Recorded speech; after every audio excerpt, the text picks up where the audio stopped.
Sto facendo un video con il nostro amico che è stato in Kurdistan. Kurdistan turco, dice. Kurdistan turco.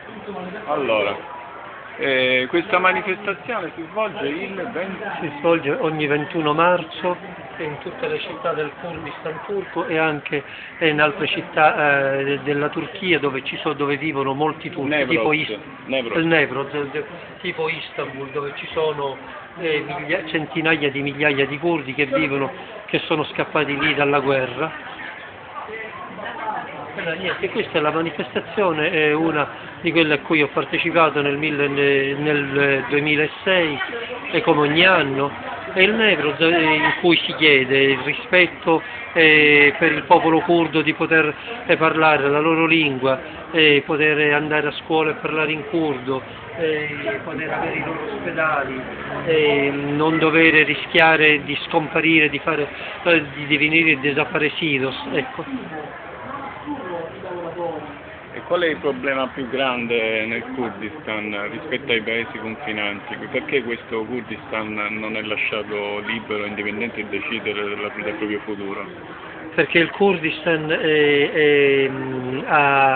possiede tutti gli oleodotti che provengono da Iraq, Iran, Armenia, Siria. Passano sul territorio del Kurdistan turco. E allora la Turchia proprio per questo non vuole dare l'indipendenza, non vuole dare il potere, la libertà di decidere del loro futuro. E c'è questa guerra in atto C'è una servitù di passaggio di oleodotti sul territorio della nazione curda, che è divisa in questo momento fra il Kurdistan, l'ex Kurdistan sovietico. No, che sovietico? Armenia. Siria, Iraq, Iran e Turchia, ma la maggior parte è il Kurdistan turco. La maggior parte difatti ci sono dai 15 ai 20 milioni di curdi in Turchia, mentre in Iraq sono solo 3 milioni, in Iran sono 1,5 milioni, in Siria saranno 700-800 mila.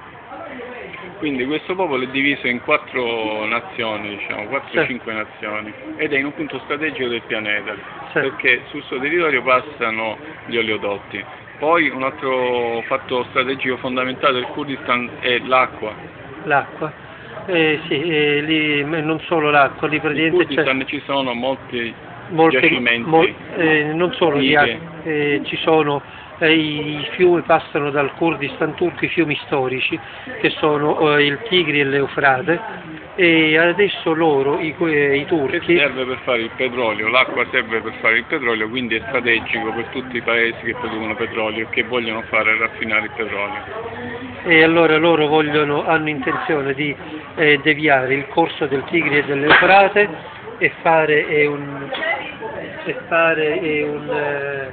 farci una diga per fare questo, e praticamente qui scoppierebbero guerre per l'acqua con la Siria, con l'Iran, con l'Iraq e con tutte queste nazioni che verrebbero private della loro acqua, mancando l'acqua del Tigri e dell'Eufrate.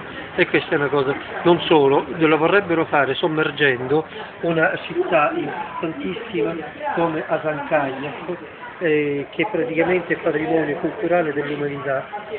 Realizzando questo progetto andrebbe sott'acqua una città che praticamente è stata dichiarata dall'UNESCO patrimonio mondiale dell'umanità, come il Colosseo a Roma, come Palazzo Pitti a Firenze e tutto il resto. E tutto questo, il progetto della diga viene fatto con la complicità dei vari stati, delle varie banche. Da noi c'è l'Unicredit italiana che è invischiata in questo schifoso progetto, ci sono anche delle banche tedesche, svizzere, però una banca tedesca è sotto la spinta dell'opinione pubblica tedesca ha ritirato il suo appoggio al progetto di costruzione, perciò non eroga più i soldi per la costruzione della diga. Quindi c'è una coscienza che si muove facendo queste manifestazioni, c'è qualcosa che si muove nell'opinione pubblica mondiale. Qualcosa sì. Va bene, grazie. Figurati. Questa è una foto che siamo andati sul giornale turco e poi c'è stato un giornalista turco che mi ha avvicinato e mi ha chiesto il nome, e poi qualche giorno dopo un mio amico mi ha detto dice sai sei sul giornale.